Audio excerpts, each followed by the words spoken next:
Welcome to the FNO InsureTech podcast, a place where movers and shakers from all points within the insurance ecosystem gather and discuss all things InsureTech. We talk about how technology and innovation are affecting and driving change in the industry. Here are your hosts, Matt D. Fothery, Lee Boyd, and Rob Beller. Hey, podcast world. Welcome to another exciting, enthralling, interesting episode of FNO InsureTech. I am Rob Beller, one of your many hosts on this show, and I'm joined today by none other than the one, the only, Lee Boyd. That's him. Hi, everybody. That's him. Hi, Lee. How are you? You know, I'm great. You know what I did before this podcast? No, I do not know that. I listened to some of our podcast. Yeah. Yeah, and I don't like listening to myself talk. I'm not a big fan of it. Well, I can speak for our audience and tell you they don't feel the same way. You know, I had read that nobody enjoys the sound of their voice, but then I thought about you, and you have a lovely voice, and I would imagine that you don't mind your voice. Is that true?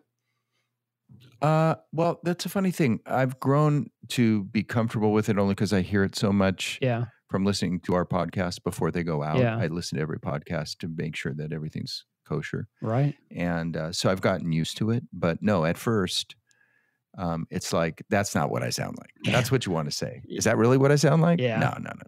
I just hear Kermit the Frog when I talk, so. You know whose voice I would never recognize? No? Francois Quesnay.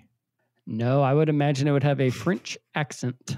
It probably would, and he is no longer living. Yes, that is correct. In fact, he died in 1774. Yeah, are you curious as to why I bring up Francois Quesnay? Yeah, it's not a normal conversation, so it seems interesting that you would bring up that obscure person today. He's a very, very famous economist and physician and physicist who made tremendous contributions to those things. And his name is borrowed by the company of our guest today. Oh, that makes so much sense. Oh, Jen Byrne, the co-founder and CEO of Quesnay, is with us today. I always enjoy getting to visit with her.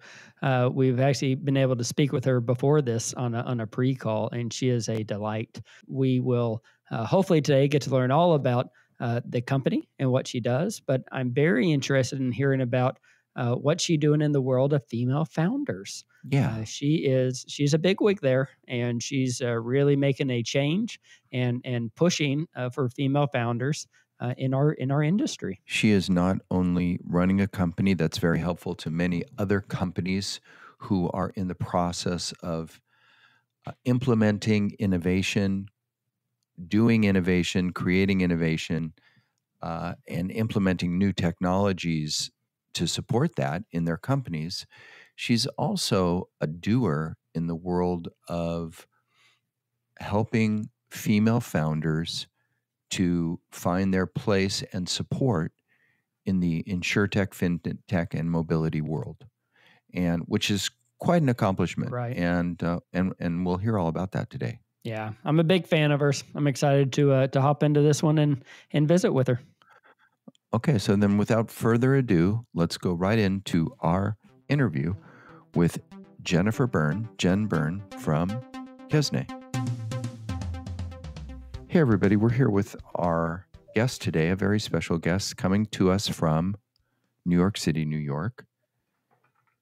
Jennifer Byrne, Jen Byrne from Quesnay. How you doing, Jen? Welcome, Jen. Thank you. Great to be on the show with you both, and thanks for inviting me. Well, it's we're thrilled to have you. We've heard a lot about the work that you do and have seen and been exposed to some of the work that you do. And so we thought that you would be a great guest for our audience to hear from and about. So why don't we start with that? giving us a minute or two on Quesnay and what Quesnay is and what you guys do. Sure. Well, I think first I have to thank AM Best and Kate Smith specifically for being the catalyst for us meeting, because she wrote a cover story about female founders and the impact of diversity in insurance. And I'm very fortunate to be the third of the trio of women on the cover. So I understand Kate Terry and Carrie Ann Nadeau have been on the show. So it's great to be to round out the trio. That's correct. You were the holdout. You were the toughest negotiation. That's true. We had stumbled upon the article and we saw it and we said, we have to have her. She has to be on. And you were nice enough to come on and visit with us today. So we thank you for that. Excellent. Well, I'll tell you a little bit about Quesnay and we'll kind of take it from there. So I co-founded the company about 7 years ago to help large corporations accelerate innovation by working with startups. And the reason we started the company is that my co-founder and I had actually identified a lot of common challenges and issues, but also opportunities that we saw when we were executives on the corporate side, and then when we were on the startup side. And so we thought, could we build a company that really helps bridge the gap and creates efficient methodologies, processes, and thought leadership that would allow those two worlds to work more in a more aligned way and drive change. So fast forward, we run innovation competitions as well as events and also partnership strategy projects, all of which are really meant to help insurers and reinsurers identify, evaluate, and partner with really great, talented startups. Wow. So you said competitions, right? Yes, exactly. So I don't know what I'm picturing there. Yeah, an innovation competition has probably a few different definitions. For us, it's a 3-month process, starting with a problem statement. So how might we innovate within the customer experience within the insurance industry? Or we start with a problem statement. And from there, we devise an applicant recruitment strategy and marketing plan that will very on a targeted basis solicit applications from startups to apply to address that challenge. And from there, we then tap into our network of multiple hundreds of talented experts that we refer to as judges, who have the opportunity to score, rate, and rank the submissions online according to the scoring rubric that we've established. And then from there, we will often do a mentor mapping exercise with the top 5 finalists that have been selected. We will pair those finalist entrepreneurs with mentors who can really coach them on areas scaling up, how to raise funding, regulatory issues, managerial suggestions. And then ultimately, at the end of the innovation competition, we produce a live in-person event where we bring all the stakeholders together, and a live panel of 5 judges gets to decide who the top 3 winners are in front of a live audience. And in the case of insurance, we very proudly run something called Female Founders in InsureTech, and that final round event is hosted at InsureTech Connect in Las Vegas every year. Cool, and that's what was on the cover of the magazine. Exactly. Was alluding to that. So, like some accelerators, do you end up investing in some of the startups who come through your competition? We are asked that quite often. We do not. We do not currently invest in startups or take equity. Our business foundation is that we work with corporate leaders and sponsors to fund these programs, and ultimately, we hope, drive results by having the corporate sponsors identify startups with whom they can work And we've seen some really great outcomes where our sponsors, having never even seen some of these startups, have ended up investing in and or partnering with these entrepreneurs. So it's been really fantastic to see when that really comes together at the end of a program. So obviously the competitions are one big leg under your table, if you will. Tell us about what else you guys do and what else Quesnay is known for. Yeah, the other thing we do is run individual events in cities like New York and in Mountain View, Las Vegas, London, DC. And at these events, what we try to do is generate really interesting dialogue, debate, and content coming from both the corporate side of innovation as well as the entrepreneurs to give both parts of the ecosystem a voice. And those events are growing year by year, and we've run events on topics such as AI and diversity in insurance and what is the impact, and that we hosted in New York. That was fantastic. So events have been a great way to really bring the ecosystem together. And in addition, we run partnership strategy projects in a case where a client might share a problem statement or a challenge they're having with innovation in a particular product area.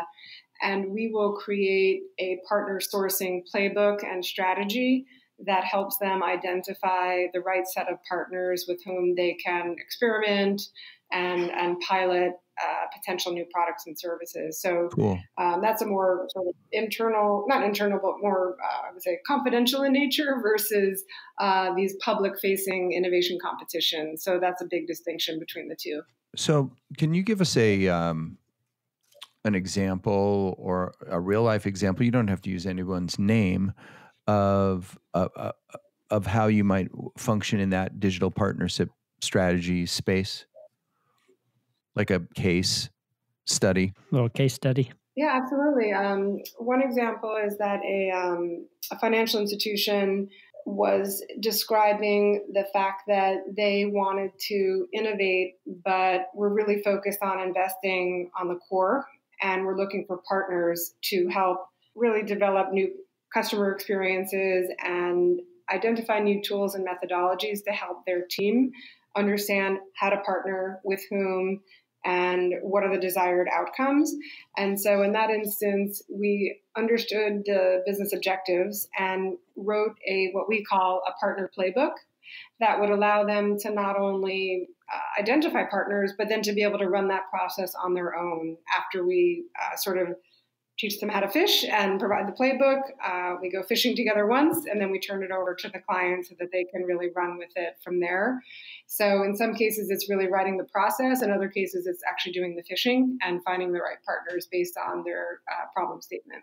So that's really neat. So you're not necessarily giving them the partners or who they need to go interview, but maybe giving them the roadmap that they need to follow, who they need to visit with, or, questions they could ask, maybe processes or even reporting. Is that, outcomes of pilots? Is that kind of what we're looking at there? Yeah, in some cases, they'll run the process after we've put this playbook together, while in others, we might stay involved and help them actually go source those partners. It's not easy when you're a large insurer or financial institution where you've got a lot of innovation coming at you, and you really need a repeatable, efficient process that aligns all the internal parties so that you're evaluating the opportunities with the same kind of score sheet.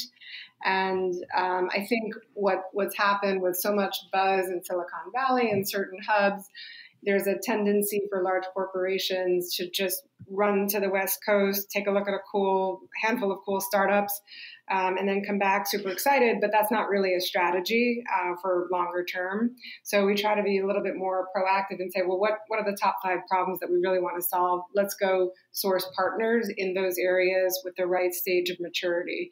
Seed stage companies are quite difficult for large institutions to work with. And so we're mindful of the parameters and just the realities of making sure administratively, operationally, and just even legally that there's an opportunity there. Right, that they're really actually a company there. So you work with later stage startups. is typically? Yeah, more so I would say Series A and later seem to be the most appropriate fit for a lot of our clients and sponsors. And they're startups that have at least proven market fit. Right. They may have some customers, may have some revenue, and they've sort of kicked the tires a little bit enough where they're prepared to take on the rigor and the requirements of a corporate partner or client. So I know that you guys work in fintech, insuretech, and mobile, which is really cool. And I want to talk about mobile in a second. But you said that you're 7 or 8 years old, so you've had a seat.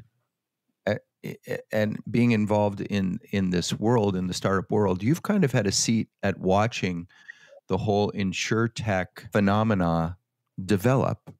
Is that correct? You've been around since before it was called InsureTech. What's that been like? I'm sure it's been very interesting in its own right. Yeah, it has been. I started in the mobile industry pretty early on. And so to see innovation and disruption happen in telecom, see it happen in the media sector, and then see the same kind of trends happen within banking and finance, it's fascinating to see that the same challenges and opportunities are surfacing in insurance, and then taking it one step further also in mobility, which is now the new term for sort of next gen automotive and connected vehicles and moving things and moving people. So the term mobility is now taken on a new definition, but it is all about connecting things and connecting people. Now they're just mobile. And so we see a lot of the same challenges where there's a lot of great startups out there, a lot of great technology, but how as a corporate leader do you choose whom to work with, through what evaluation process, and where do you place capital and where do you invest? And so see a lot of the same threads and challenges across the years. It's super interesting. Sure. Business is business. The products that they're dealing with might be different and unique and have their own special problems that are associated with them. But the process of moving forward, innovating, and finding the right technologies to enable the innovation is common across industries. Wouldn't you say? I mean, because when I think about InsureTech and FinTech, they're, I would say, closely related in the grand scheme of the world, whereas mobility is kind of a different animal than FinTech and InsureTech, yes? Or financial industry and the insurance industry. I think they have common challenges and opportunities in that these are heavily regulated sectors. There is a need to partner more than ever, whereas many years ago, banks controlled the customer experience and built everything in-house. Same with the telcos, same with automotive, same with insurance. And so the common theme there is what remains core? Where should we continue to invest our time in the in-house building versus where should we partner? I think the insurance industry is quite complicated, obviously, from a regulatory standpoint, but I think the word partner is coming up more frequently, which is really, to us, makes a lot of sense. Where are companies looking to outsource? Or I guess I should say, what are companies trying to innovate? Are they looking to innovate their customer relationships? Are they looking to innovate new technologies or internal systems? What are they coming to you for? Some of it is customer experience, communicating the right value proposition to the right customer segment. Another common theme that I think we're seeing across automotive, finance, and insurance is you can't talk to the entire customer base in the same way with the same value proposition. So customer experience, personalized services or policies or offerings are becoming more and more interesting.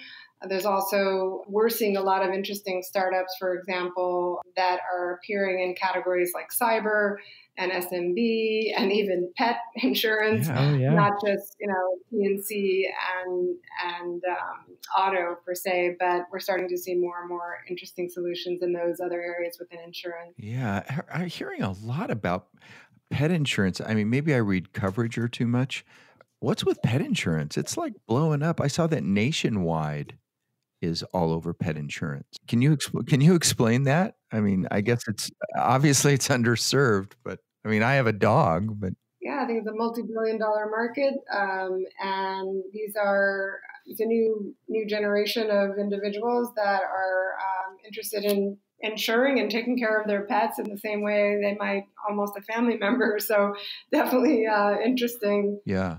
Interesting solutions we're seeing there. The good part is that there's a lot of venture capital available now that is also being made, which is really helping drive innovators who have great ideas in any one of these areas. So that makes 2020 pretty interesting. Let's talk about that for a second. Venture capital. We've had some venture capitalists on and some corporate venture capital on. You guys must be involved with that community and that part of the ecosystem, yes? We are, yeah. They play a very important role. We have investor relationships, investors that will participate, for example, as judges in our innovation competitions, or in other cases, they'll raise their hand and say, I'm happy to mentor one of your female founders. So they play a really important role, and they also really do value the quote unquote kind of deal flow or pipeline that we're creating by running all of these innovation competitions. So when we run each one of these programs, we're identifying an industry problem. We're sourcing startups from around the world. We now reach about 61 countries.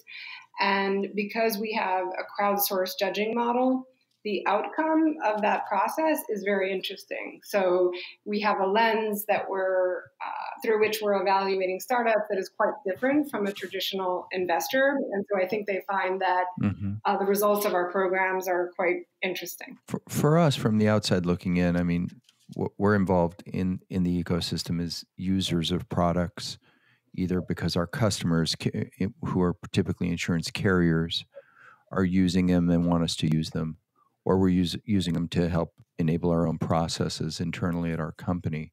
But venture capitalists and venture capital is really critical to this whole InsureTech movement and world that's being built. Does that? And I've had a friend of mine who's a very smart guy say that he's a little bit concerned about an InsureTech bubble. How do you feel about that? What are your thoughts on maybe that the venture community is overfeeding the InsureTech world? I don't see that yet, in part because one of the things that we were going to talk about on the show, which is our Female Founders InsureTech program, what I see is hundreds of highly talented women who are running InsureTechs who all need funding. And they have an incredible acumen, problem they're solving, focus, diligence, and very thoughtful way that they'll deploy that capital. So we see demand for more capital within the hundreds of InsureTechs and FinTechs that we see. So if there's a problem and that's been validated, then I think an investor should take a look at it. If it's a technology trying to find a problem, then maybe not. But I think from what at least we see through our innovation competitions, there's a lot of talented startups worthy of investment. Let's go ahead and turn our focus to female founders for a few minutes. Tell us how you got involved in female founders, how the whole thing. Give us the startup story there. Yeah. So because we have been running global innovation competitions for a number of years, and we were seeing this pattern that regardless of the topic of the innovation competition, about 90% or so of the startups that applied were run by men. And we started to ask ourselves in 2017, well, there have to be women running companies or starting companies out there. So why don't we start a dedicated innovation competition called Female Founders to specifically invite women-led fintechs and insuretechs to apply?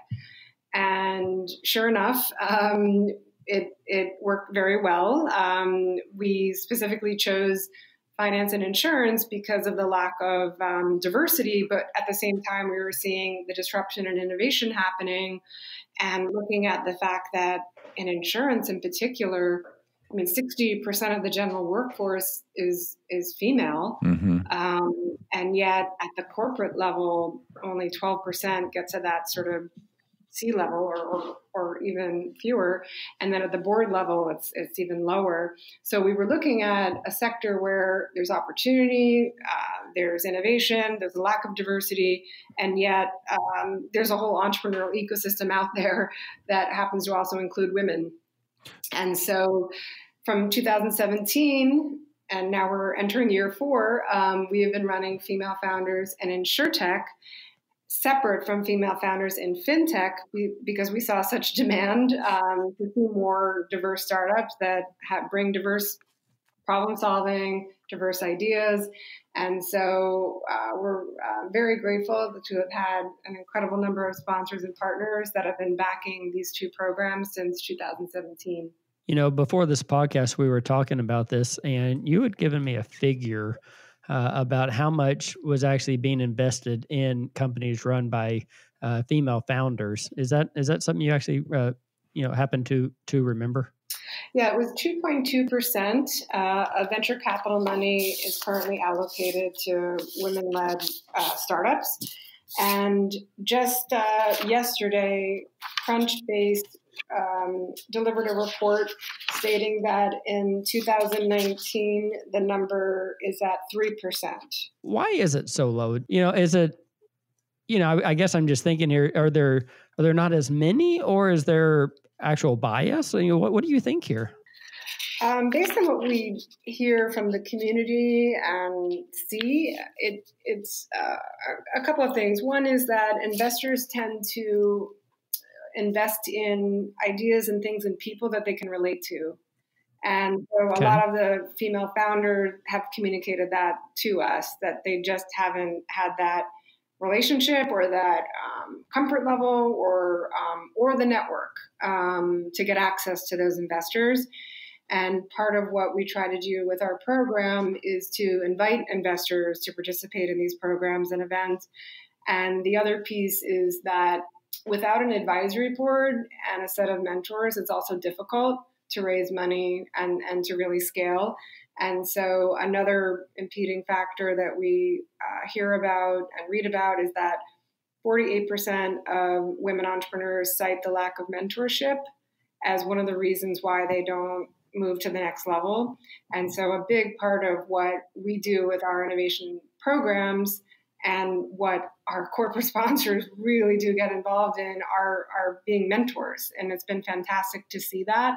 So I do think that there's a positive trend. Granted, 2.2 to 3% is not a big leap, but I think there's an awareness, there's an interest that diverse thinking does yield better outcomes. And there are more and more statistics coming out that show women return a higher rate of investment than male counterparts, and that couple of reports like that are coming out. So it's not just hearsay, it's actually quantifiable metrics that are driving business outcomes. Wow. So that there is a report out there that is showing that women founder-led companies are generating more revenue. Is that what you just said? Yeah, BCG, I believe it was a report that they wrote that said over a 5-year period, startups co-founded by women will outperform their male counterparts, that they'll generate 10% more revenue in that same 5-year period. So that's interesting.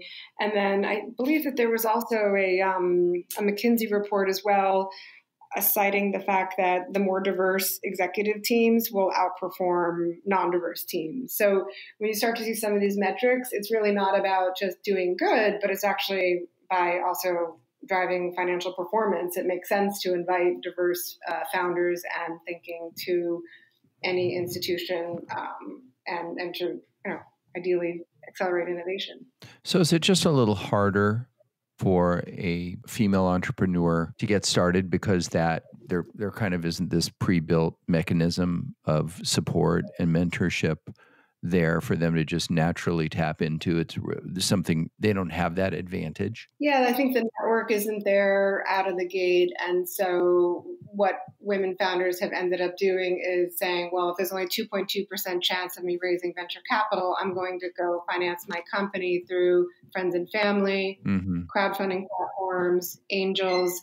But I think now that those who control the venture dollars, now that the complexion and the gender is starting to change on that side of the table. I think we're going to also see some really, I think, positive news in the years ahead.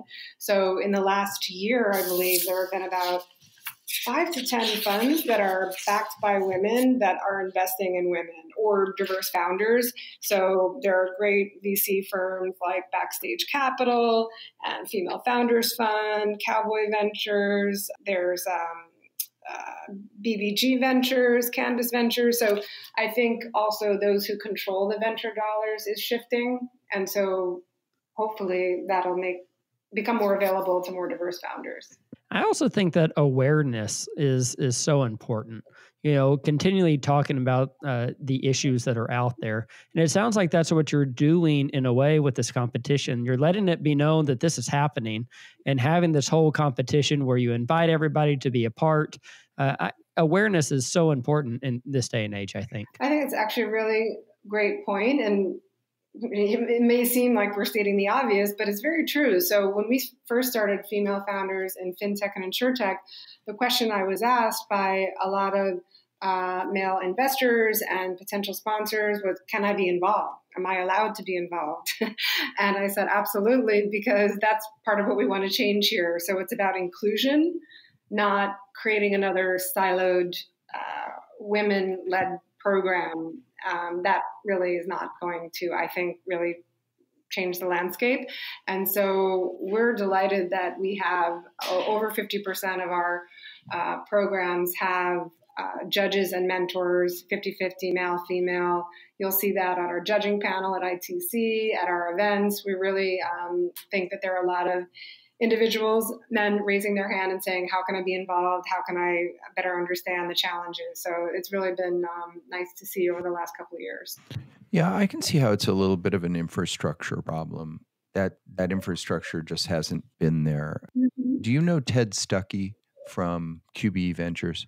Of course, yes. Ted is actively involved in our program, and QBE was one of our very first sponsors. Right, and there's an example of a man who's excited and willing and able and in a position as well to be a change agent or to help in whatever way possible, and who wants to. But I think for a lot of men, we just didn't know how to get involved or how to start. So it's good to see that you have that kind of uptake with men. I think that my personal sense is, and I think I speak for Lee too, is our willingness is 100% there. It just wasn't built before. Yeah, and I think as we create more and more ways to kind of activate people to get diverse thinkers involved, I think there'll just be more engagement overall. So whether you're a mentor, you're a judge, or, for example, we invite experts to conduct educational webinars to share best practices on how to raise funding in Silicon Valley. Or another example is one of our insurance partners did an amazing job delivering sort of a property and casualty 101 things to think about if you're an InsureTech. And actually that was delivered by QBE and they were fantastic. You have, folks at, RGAX, for example. The CEO wrote a blog post about why they're involved in the program.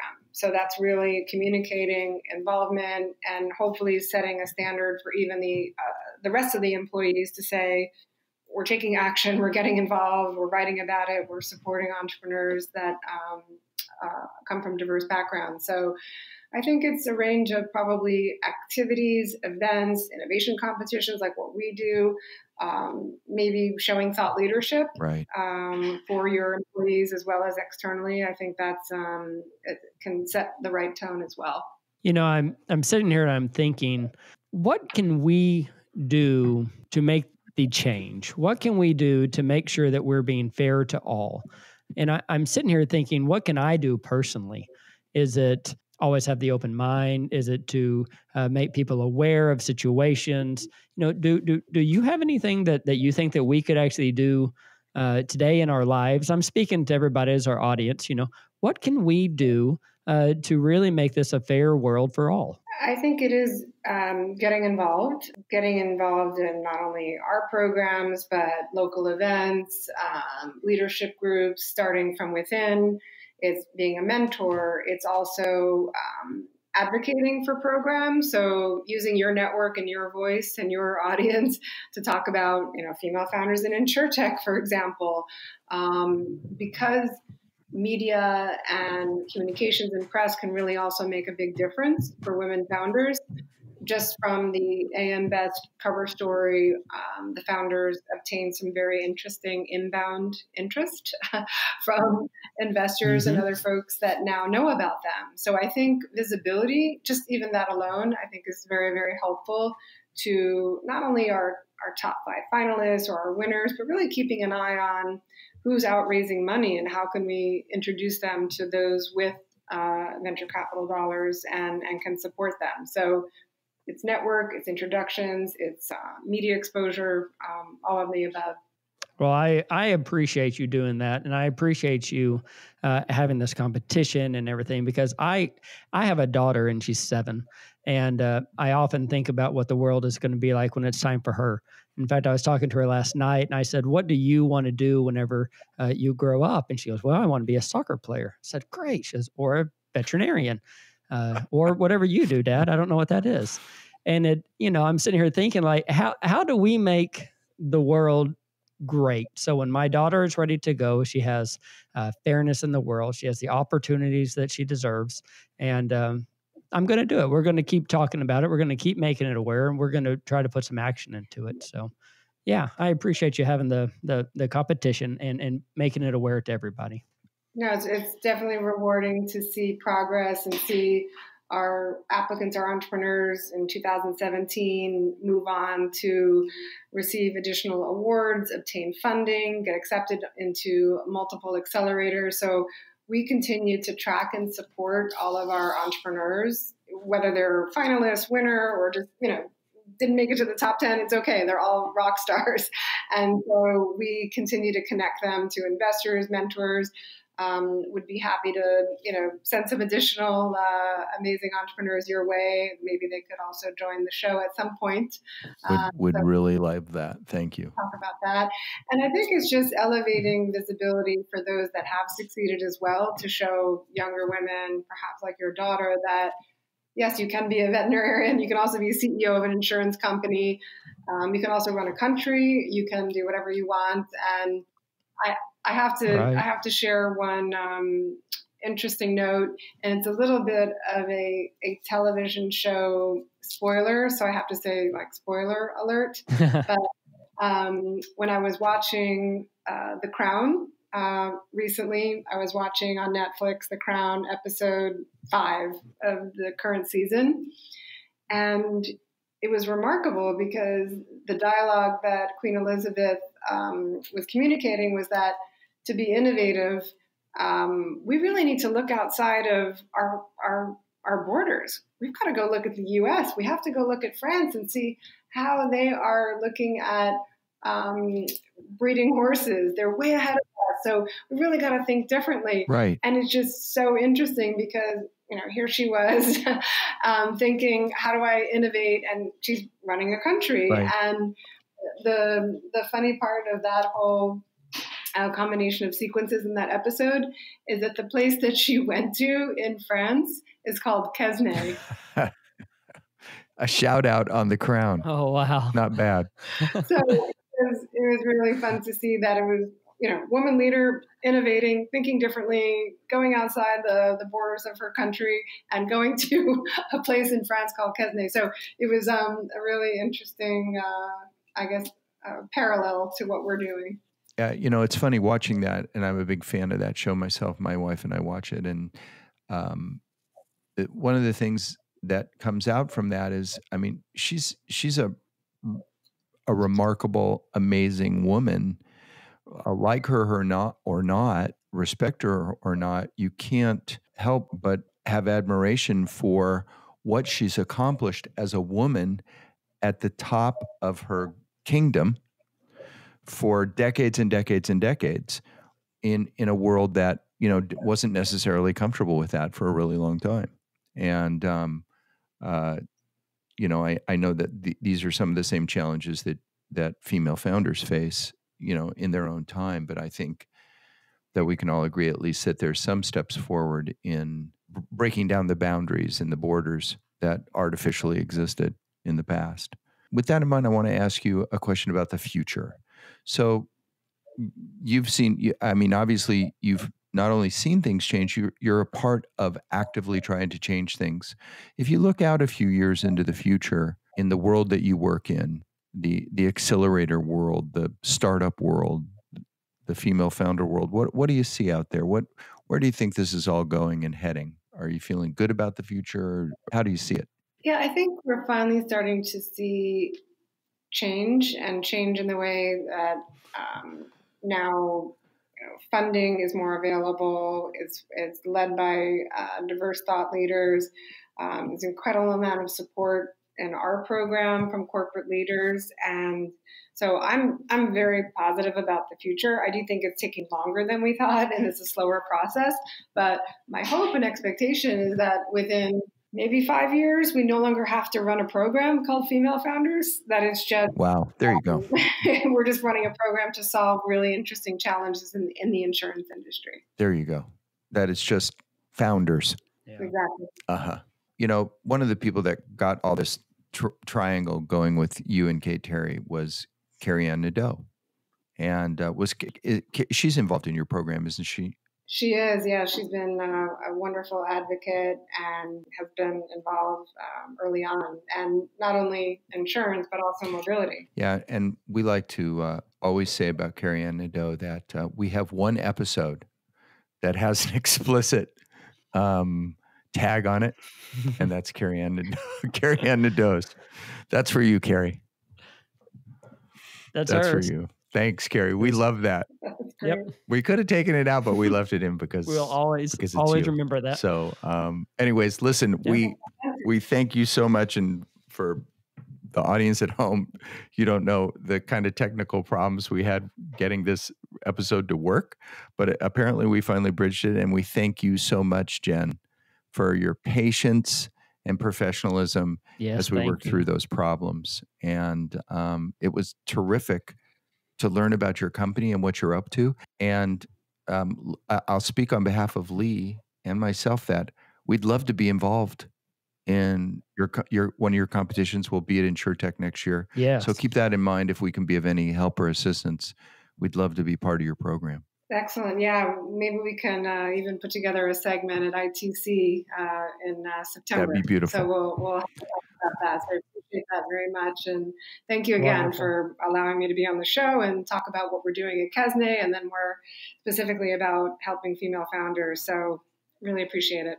And because Quesnay is not easy to say or spell, why don't you just tell our audience where, if they want to reach out and contact you, how they do that? Sure. It's J Byrne, Byrne, at Quesnays, QUESNAYS.com. Great. Thanks again. We'll talk to you again soon. Thank you. Lee, we didn't even really know what accelerators were before we started. Yeah. Other than big ones like Y Combinator, for example. Mm-hmm. But what an interesting little marketplace and a really important piece of the ecosystem. And once again, hearing from Jen shows us the importance of these and the utility of accelerators. I agree. I was very interested in what they do as a company whenever they can create these strategic plans or they can hold these competitions. It's all about helping these large companies find the right niche. I think that's a neat thing, and I think that's a really neat business plan, and I'm all about that. I think that's wonderful. What I really enjoyed talking to her today about was the female founders, and what she's doing there with the competitions and just really the awareness, right? We talked about that, just the awareness of issues that are out there and bringing them to light. Yeah, I thought your story about your daughter was not only terrific, it was moving. I mean, you want your daughter to have every opportunity. Right. My, I didn't say this on there, but it was a couple weeks ago. once again, I asked her, I said, what do you want to do whenever you grow up? And she said, I want to be the president. And my wife said, that's wonderful. There's never been a female president. She goes, well, I can do it. I'm pretty good. I said, you sure can. You go out there, you study hard, you do everything you can, building her up. I want to believe that one day she will have the opportunities. Mm-hmm. Well, if she's anything like her mother, she can do it. She can do it. Okay. That's right. We thank Jen Byrne so much for being with us. And now we've had all three people on the famous cover from female founders. And we thank Carrie Ann Nadeau and Kate Terry for making this happen. And we look forward to our next episode of FNO InsureTech. And thank you for being with us and for subscribing. And we'll get out of here and out of your hair by saying goodbye, everybody.